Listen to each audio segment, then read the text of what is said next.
He's the Fallen, and he can't get up. Hello, my baby! Hello, my honey! Hello, my ragtime gal! Sonny, you kissed my wife! Baby, my heart's on fire! The minions have acquired our first leader class figure for Age of the Primes. None other than Megatronus the Fallen. Also one of the 13 Primes, Megatronus was also called the first Decepticon, falling from grace after also being the first Transformer to kill another. He was full of all kinds of firsts. Megatron obviously kyped bits of his name when he became leader of the Decepticons to carry on his legacy, or something. But in short, Megatronus is supposed to be really powerful and really bad news. But his box looks good, following the new pattern of looking just like Studio Series, with plastic window for protection,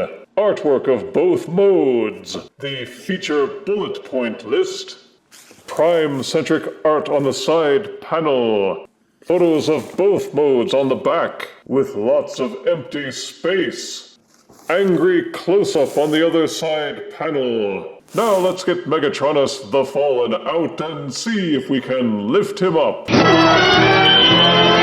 Out of box, Leader Age of the Primes Megatronus the Fallen comes with an instruction booklet, 2 attachable big flame accessories, 2 attachable little flame accessories, an attachable missile battery, a spear head, spear handle, a sword machete accessory, a compensation extender for the tank turret, and the Requiem Blaster. Megatronus's ult mode is a tank, and first thing to note, it is thankfully not an H-tank.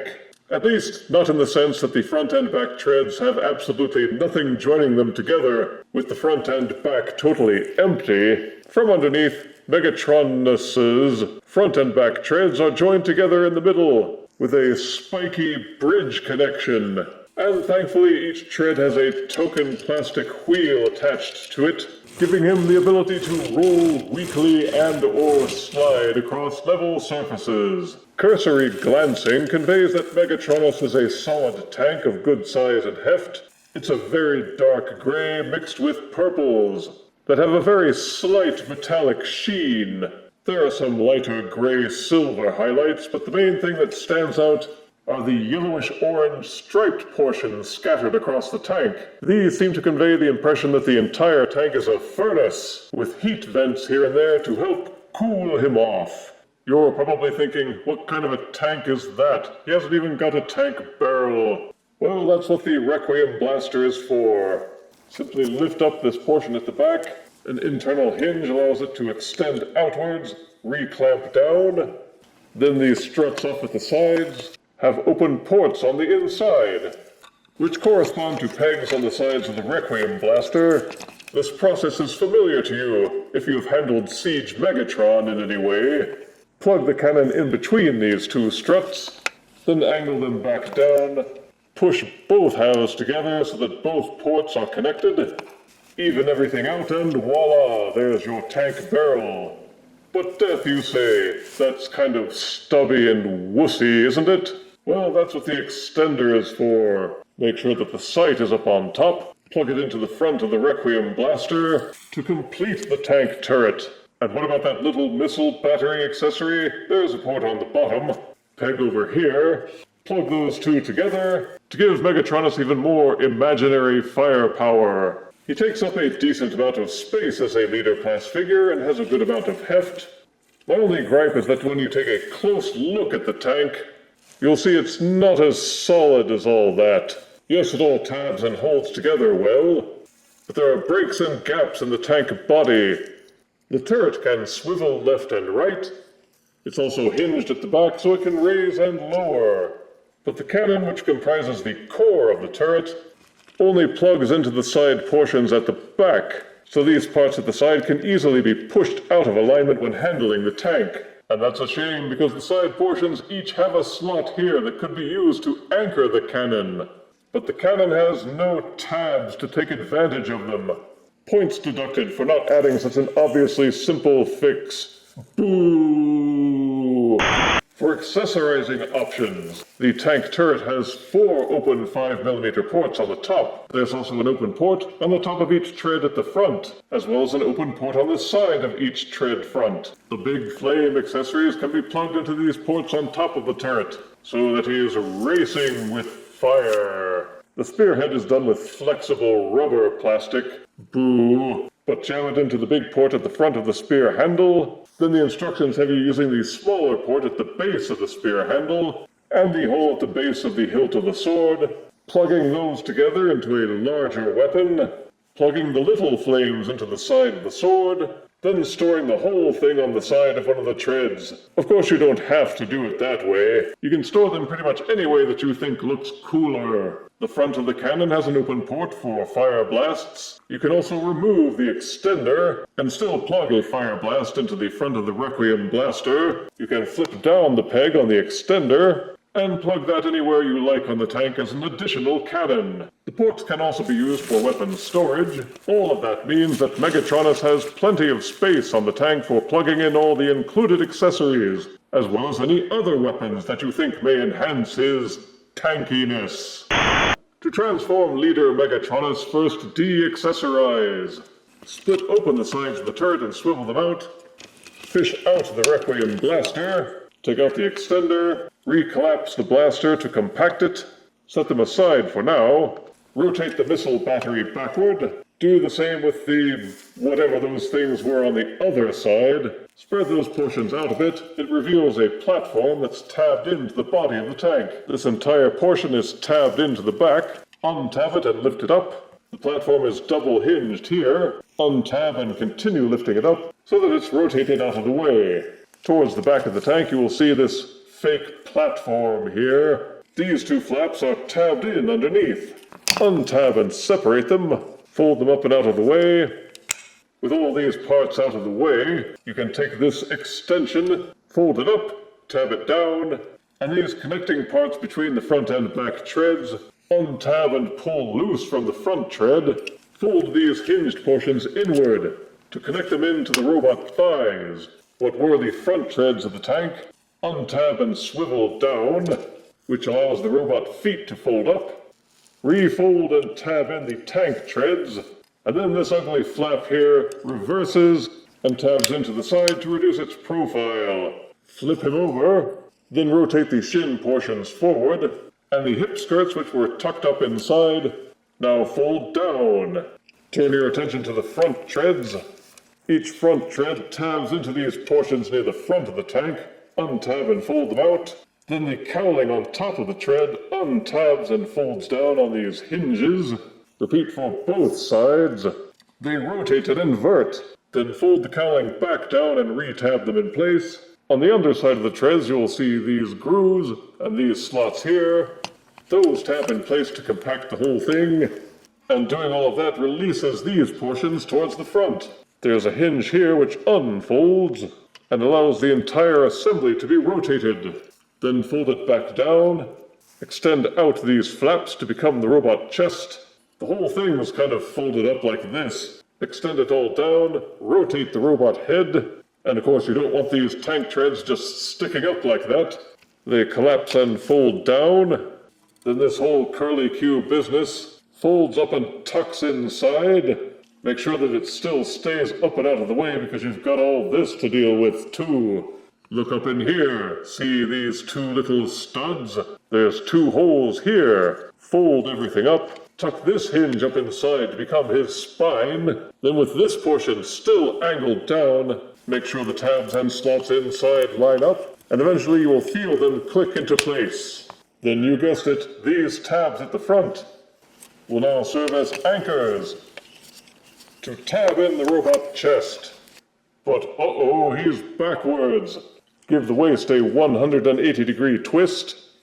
Rotate the arms so that the elbows are pointing up. The robot fists are hidden inside the arms and the tabs hold very securely. You may need to use a spudger or some other implement to fulcrum them loose. Swivel these portions out from the forearm. You will see the robot fist tucked inside. Invert and fold it out. then re-clamp it into place. Repeat for both sides and the transformation is complete. The robot mode of Megatronus, the Fallen, is worlds apart from the weird, spindly, Egyptian-themed thingamabob that was presented to us as the Fallen in the Bayverse movies. This interpretation is much more solid. It looks well proportioned with robust limbs, and carries on with the industrial look from the tank mode. It's all in varying shades of gunmetal gray and purple. For highlighting, there are several slotted areas done up in neon yellowish orange, meant to convey that Megatronus's body is like some kind of wood stove or blast furnace, with glowing vents as heat sinks, and yes, they do fluoresce under black light. The steampunk spikes have migrated to his thighs and to his backpack, adding to his fearsome appearance. There's a kind of steampunk vibe about him, with the spikes, the iron color schemes, and the heat vents. There's still a goodly amount of detail in the sculpt work, but it's the head that seems to draw the attention. There are no robot lips. Instead, he's got more heat vents, and the faceplate looks a lot like Insecticon Bombshell. The flames are meant to plug in onto his arms and to these ports on his backpack, but they can be moved around depending on which areas you would like to look like they're burning. Then there's the Requiem Blaster, also known as the Goke. Simply flip this peg so that it's pointing down, and the Goke plugs into either of the ports on Megatronus's forearm. You can plug in the extender if you wish, and use it as a separate plug-in gun. The sword accessory can be held by either hand. Ditto for the spear, but you can still plug the spear and the sword together end to end, combining these weapons to form the Mowota. Megatronus has several options for customization. Each arm has an open 5mm port on the shoulder, 2 on the forearm. The fists can hold accessories. There are also ports on the back of the shoulder, 2 ports on his back, and 2 ports at the top on the back. So there are plenty of options for weapon storage, or to customize as you please with the fire and the weapons and stuff. The head is ball-socketed for full rotation and slight waggling. There's a hinge on the inside of each shoulder which will allow the arm to be squared backwards. They're also hinged so the arms will splay out. And there's a swivel joint which will allow each arm to do a full 360-degree rotation. There's a swivel joint at the shoulder, soft ratcheted elbows, the wrists will rotate, and the fingers are hinged so the hands will open and close. Full 360-degree waist rotation. The hip skirts will angle up and down. The hip joints will let the legs kick forwards and backwards. And they are hinged so the legs can splay out. There's a 90-degree knee bend, upper thigh rotation, and the feet are hinged so that they will angle forwards and backwards, as well as tilting in and out. The missile battery on top of the arm can be rotated. It can also be folded up and down. Same for whatever those things are on his other shoulder. A little more range of motion on the foot tilt and for the head would have made him almost perfect.